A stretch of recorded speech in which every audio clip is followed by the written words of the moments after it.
217 मार्च को हमारा कक्षा 12वीं का एमपी बोर्ड का इतिहास हिस्ट्री सब्जेक्ट का पेपर है। लगातार दोस्तों मैं आपको तैयारी कराते जा रहा हूँ, इसलिए आपको पहले ही 2 अंकी वाली महाप्रश्न, 3 अंकी वाली महाप्रश्न, साथ ही हम क्या वस्तुनिष्ठ भी कवर करते जा रहे हैं। इस वीडियो में दोस्तों हम अति महत्वपूर्ण 4 अंकी वाले प्रश्न उत्तर दिखने वाले हैं। आपका पार्ट 1 रहने वाला है। ओके, 2 पार्ट में हम क्या है 4 अंकी वाले प्रश्न उत्तर भी कवर करेंगे। ओके, वीडियो थोड़ा लॉन्ग हो सकता है क्योंकि 4 नंबर वाले प्रश्न है, तो मैं आपको थोड़ा समझा भी दूंगा। ओके, तो जितना मैं आपको बताऊं उस हिसाब से आपको जितने क्वेश्चन बताऊंगे आप सब तैयार करते जाइएगा। और प्रॉपर तैयारी करना चाहते हैं 12th हिस्ट्री टॉपर सीरीज 2025 के नाम से प्लेलिस्ट है, तो प्लेलिस्ट पर जाकर कम से वीडियो देखकर आप तैयारी कर लीजिएगा। तो कौन कहता है कामयाबी किस्मत तय करती है, इरादों में दम हो तो मंजिल भी झुका करती है। सबसे पहले हम देख लेते हैं जो हमारा सबसे पहला अध्याय है हड़प्पा वाला चैप्टर। ओके, तो इसकी हम बात करते हैं।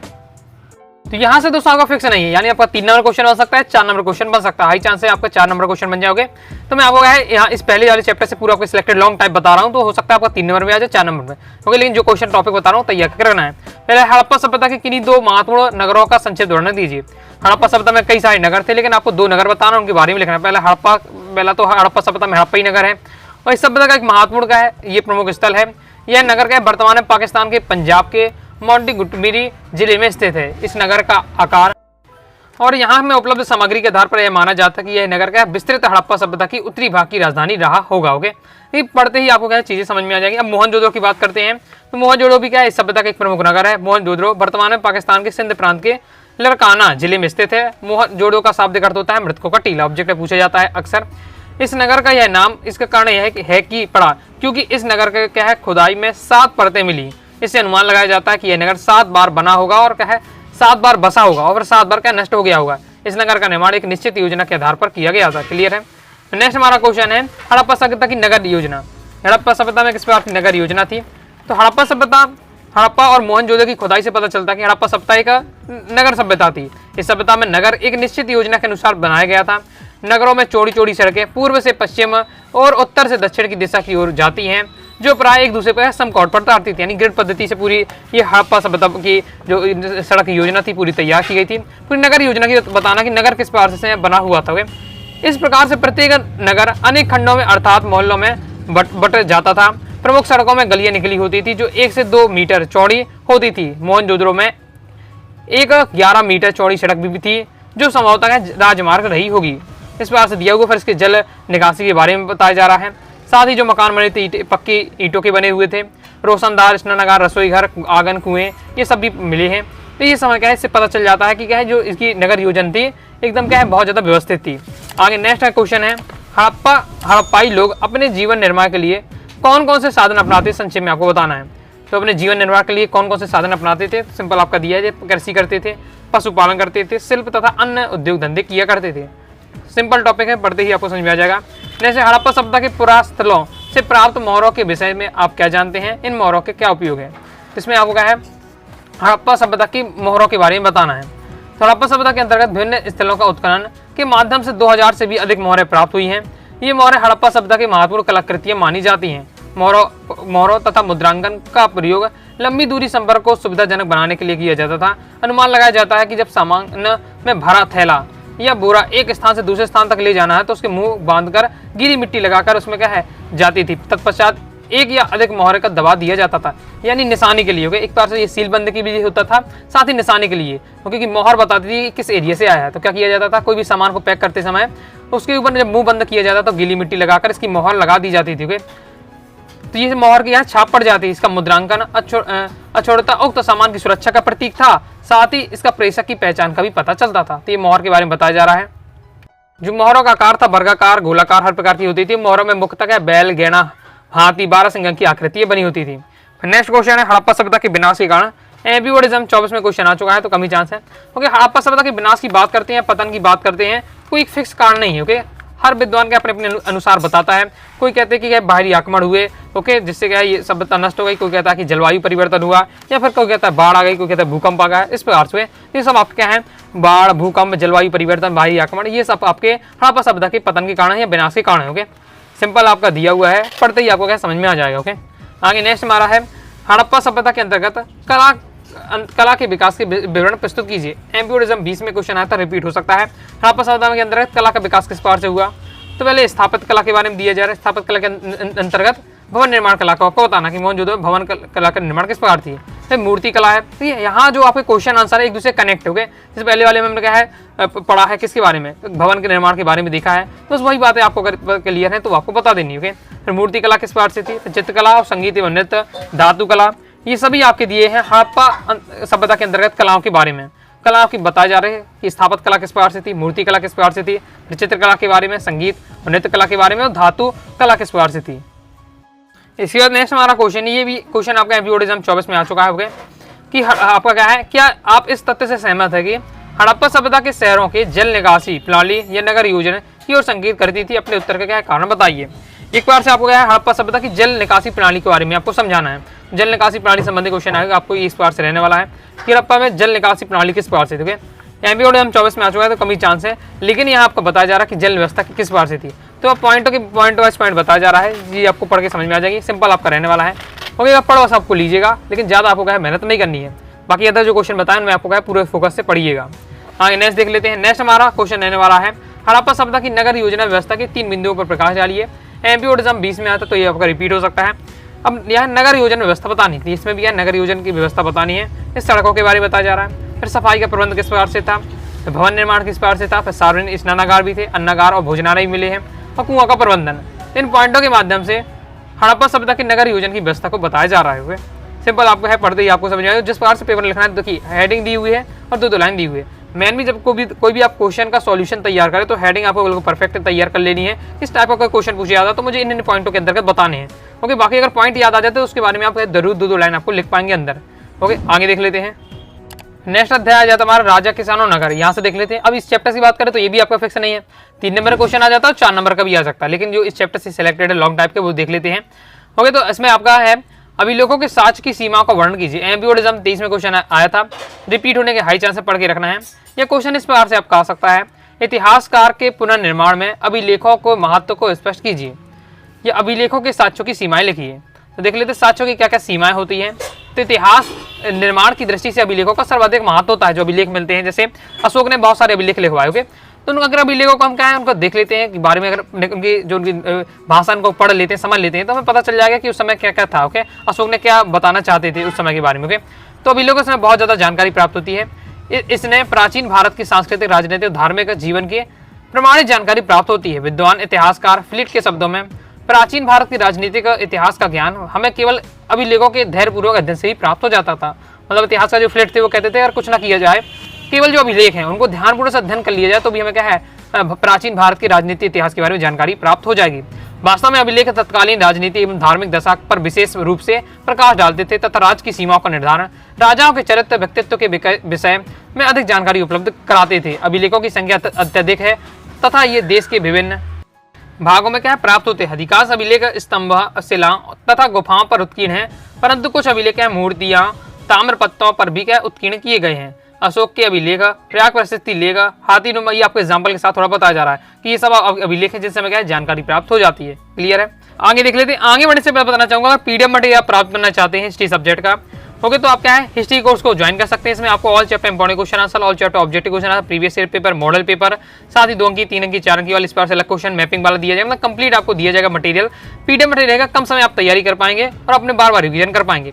90 39 53 40 79 दिए व्हाट्सएप मैसेज कर सकते हैं। और दोस्तों आपका होली चल रहा है, होली का त्योहार है, तो ओके, तो इसमें आपको पूरा 50% सीधा ऑफ कर दिया है। तो 199 का नहीं, केवल मैं आपको 99 रुपए का कोर्स दे दूंगा। मैसेज करते समय आपको क्या है होली ऑफर आप जरूर लिख दीजिएगा, तो आपको क्या पूरा कोर्स में क्या है केवल 199 में नहीं, केवल 99 रुपए में दिया जाएगा, कि सीधे 50% मैंने ऑफ कर दिया है। ओके, तो अगर आप क्या है पीडीएफ मटेरियल चाहते हैं, फीस की अगर दिक्कत थी तो मैंने कम कर दिया है, अब जरूर आप क्या है पीडीएफ मटेरियल लेकर आपके अच्छी तैयारी कर लीजिएगा। नेक्स्ट हमारा क्वेश्चन है इंपॉर्टेंट रहने वाला, लेकिन अब आने की कमी चांस है। एमपीबीडी एग्जाम 23 में भी आ चुका है, एमपीबीडी एग्जाम 24 में भी आ चुका है। ओके, क्या है कि सिक्के एक महत्वपूर्ण ऐतिहासिक स्रोत है, विवरण दीजिए। या फिर आपको इस बार से एमपीबीडी एग्जाम 24 में क्वेश्चन आया था, प्राचीन भारतीय इतिहास को जानने के लिए सिक्कों का क्या महत्व है, क्या इनसे वैज्ञानिक प्रकृति के बारे में कोई जानकारी मिलती है। यानी सिक्कों के बारे में पूछा है, सिक्कों के किस प्रकार से क्या है इतिहास के बारे में जानकारी मिल जाती है। ओके, तो पढ़ के बड़ा आपको रखना है, बिल्कुल बहुत ज़्यादा ही आसान है। ओके, बस हेडिंग आपको पढ़ के रखिएगा। आर्थिक दशा का ज्ञान, फिर होता है तीर्थक्रम का निर्धारण, ये सिक्कों से हमें जानकारी प्राप्त होती है। साम्राज्य की सीमाओं का निर्धारण, धार्मिक दशा का ज्ञान और कला विकास का ज्ञान। तो ये पॉइंट बस आप याद कीजिएगा, आपका काम हो जाएगा। तो ये आर्थिक दशा का ज्ञान, पहला पॉइंट है आर्थिक दशा का ज्ञान, कि हमें पता चल जाता था कि अगर किस प्रकार के सिक्के चल रहे हैं। ओके, जैसे मान लीजिए कोई राज्य है, वहाँ सोने के सिक्के मिलते हैं। तो हम समझ जाएंगे भैया वो राज्य सब सोने के सिक्के चला रहा है, यानी थोड़ी संपन्न राज्य था। यदि ये तांबे के सिक्के मिलते हैं तो हम समझ जाएंगे थोड़ा क्या है, ज़्यादा संपन्न नहीं था इस टाइप से। ओके, तो इस प्रकार से मैं उसकी आर्थ दशा का ज्ञान प्राप्त हो जाता है सिक्कों के माध्यम से। तीर्थ क्रम का ज्ञान, ये बहुत सारे जो सिक्के होते हैं तो उसमें क्या है, उनकी तिथि लिखी रहती, कब जारी किए गए, किस शासक द्वारा चला गया, उनमें नाम भी लिखा रहता है कई बार। तो इससे में तिथि क्रम का भी जानकारी हो जाती है कि इस शासन काल में इस प्रकार के सिक्के चला गए हुए। राज्य की सीमाओं का निर्धारण, यानी हमें कुछ एरिया तक, एक निश्चित एरिया तक मान लीजिए वही सिक्के मिल रहे हैं तो समझ जाएंगे कि उस एरिया तक क्या राजा का शासन था। मान लीजिए उसके बाहर कहीं वो उस प्रकार से सिक्के नहीं मिल रहे तो हम समझ जाएंगे उसके बाहर क्या राज्य का, उस राजा का शासन नहीं था, क्योंकि राजा का जहाँ शासन होगा उतने एरिया में क्या है वो सिक्के चलेंगे इस प्रकार से। फिर धार्मिक दशा का ज्ञान, धार्मिक दशा का ज्ञान इस प्रकार से कि जब सिक्के होते हैं तो उसमें क्या देवी देवताओं की मूर्ति वगैरह बनी रहती थी, क्योंकि पता चल जाएगा कि वो किस देवता को मानते थे इस प्रकार से। कला विकास का ज्ञान, साथ ही सिक्के में क्या अच्छी नक्काशी वगैरह भी होती है तो उसमें क्या है उनके कला विकास के बारे में ज्ञान हमें प्राप्त हो जाता है। साथ ही उसमें मूर्तियाँ, चित्र, संगीत की डिजाइनिंग बनी रहती है तो कला विकास के बारे में जानकारी मिलती है। तो ये बहुत आसान है, सिंपल, आप समझ गए होंगे। नेक्स्ट हमारा क्वेश्चन है, महाजनपदों की विशिष्ट अभिलक्षणों का वर्णन कीजिए। तो अभिलक्षण मतलब होता है कि विशेषता है, लक्षण यानी विशेषता ही होता है। तो महाजनपद की आपको विशेषता बतानी है, इस प्रकार से क्वेश्चन आपका आ भी चुका है। एग्जाम 23 में क्वेश्चन था महाजनपदों की क्या है प्रमुख विशेषताएं लिखिए। अच्छे से आपको तैयार कर लेना है, इंपॉर्टेंट रहने वाला, हाई चांस है रिपीट हो जाए अभी आपका क्वेश्चन, तो पढ़ के रखना है। महाजनपद की विशेषताएं, 16 महाजनपद थे। ओके, 16 महाजनपद थे।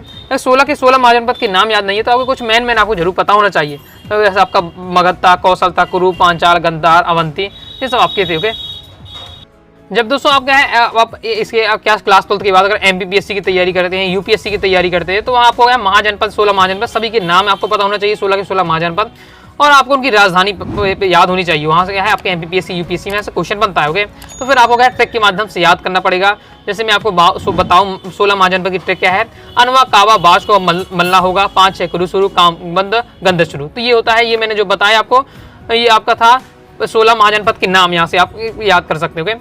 उसी के पहले आपको है 16 महाजनपद की राजधानी याद होनी चाहिए। तो राजधानी की ट्रिक है, चंपागिरी बारात में, कौशाम्बी के साथ में, वैशाली ने श्राप दिया, महेशमती ने कुशा पिया, कापे शक्ति, इंद्रकीगढ़, मथुरा हाट, विराटनगर, तक्षशिला तुम आ जाना, महापोटली पा जाना।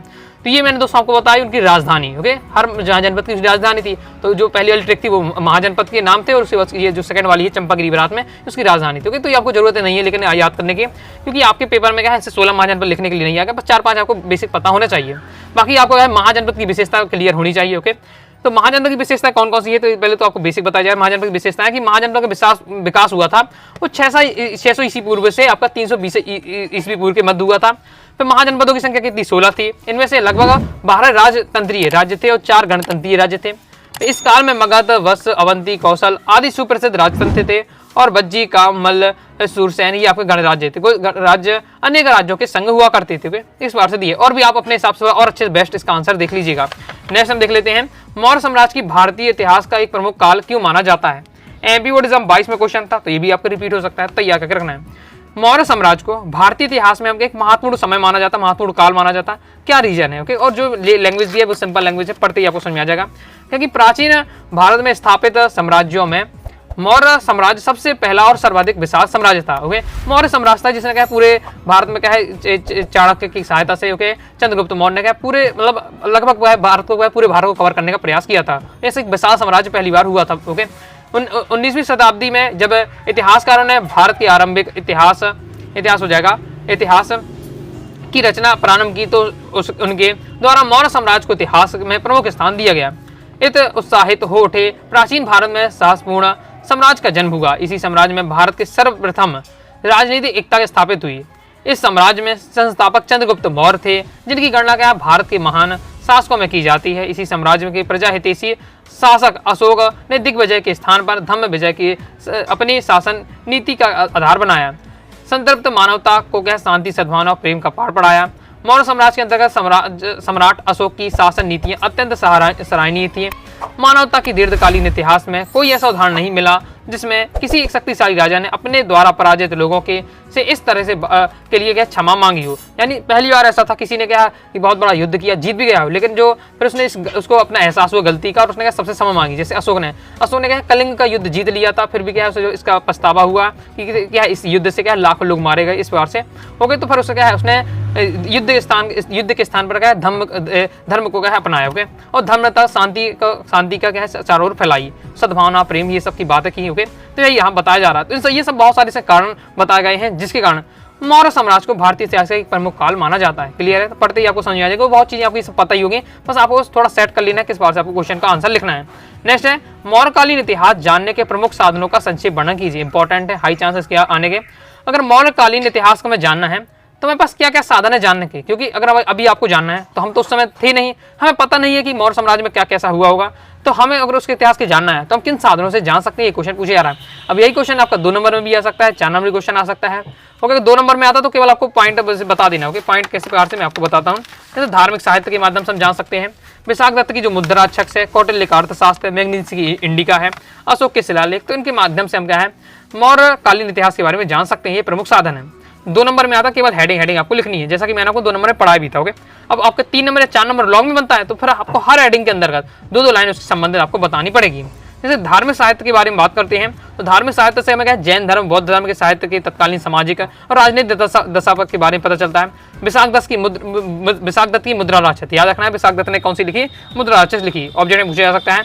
तो इससे भी हमें जानकारी प्राप्त हो जाती है, क्योंकि इसके अध्ययन से चंद्रगुप्त, कौटिल्य, नंदवंश और मगध की क्रांति आदि के विषय में जानकारी मिलती है। फिर कौटिल्य का अर्थशास्त्र की बात करते हैं तो कौटिल्य सम्राट चंद्रगुप्त का मंत्री, परामर्शदाता तथा क्या सहायक भी थे। उसने अपने अर्थशास्त्र नामक ग्रंथ की रचना की। इस ग्रंथ में क्या तत्कालीन राजनीतिक, प्रशासनिक और सिद्धांतों, न्याय प्रणाली आदि का उल्लेख किया। बहुत ज्यादा हाई चांस है कि सही बातें होंगी, क्यों? क्योंकि स्वयं चंद्रगुप्त के मंत्री थे तो उन्हें पता होगा अपने उनके एरिया में क्या हो रहा है, इसलिए उनकी जो अर्थशास्त्र उनकी ग्रंथ है उससे हमें जानकारी प्राप्त हो गई है। ऐसी आपकी मैग्नीज की इंडिका हो जाती है।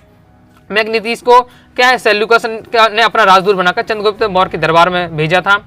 उसके द्वारा लिखी गई इंडिका मौर्यकालीन शासन के व्यवस्था के बारे में व्यापक हमें जानकारी मिलती है। फिर अशोक के शिलालेख, अब अशोक ने क्या है बहुत सारे शिलालेख लगवाए जिसमें ओके जिनसे हमें क्या है बहुत सारी जानकारी प्राप्त होती है। तो ये सब आपके दिए मौर्यकालीन इतिहास के जानने के स्रोत है। नेक्स्ट है आपका अशोक के धर्म की प्रमुख विशेषता। अब एमपी बोर्ड एग्जाम 24 में क्वेश्चन आ चुका है तो कम ही चांस है, लेकिन आपको क्या पढ़ के रखना है, मैं आपको बता देता हूँ। इस बार से दिया हुआ है, सिंपल है, पढ़ते ही आपको चीजें समझ में आ जाएगी। अशोक के धर्म यानी धर्मी से आपको समझना होगा, धर्म यानी धर्म से मतलब आपको समझना है, ओके। तो धर्म से क्या क्या बातें बताई गई थी तो आपका दिया हुआ है, पॉइंट वाइज पॉइंट दिया हुआ, पढ़ते ही आपको समझ में आ जाएगा, लेकिन कम ही चांस है, पढ़ के बस आपको रखना है। तो इस बार से मैंने आपको यहाँ 4 अंक वाले क्वेश्चन कवर किया। हो सकता है ये 3 नंबर में आ जाए, लेकिन आपको जो टॉपिक बताएं तैयार करके रखना है। साथ ही 3 नंबर जो क्वेश्चन बताए हैं उनको कवर कर लिया, 4 नंबर जो बताते हैं उनको कवर कर लीजिएगा। कुछ और क्वेश्चन बताना सेकंड पार्ट में आपको कवर करा दूंगा। क्रम से तैयारी करना चाहते हैं 12th हिस्ट्री टॉपर सीरीज 2025 नाम से प्लेलिस्ट है, प्लेलिस्ट में जाकर क्रम से वीडियो देखकर आप तैयारी कर सकते हैं। तो आइए दोस्तों आपको वीडियो भी लाइक करके सब्सक्राइब भी कर दीजिएगा। साथ ही दोस्तों टेलीग्राम चैनल, व्हाट्सएप चैनल को ज्वाइन कर लीजिएगा। डाउट आता है कमेंट बॉक्स में आप जरूर पूछिएगा। मिलते हैं नेक्स्ट वीडियो में, तब तक के लिए बाय बाय।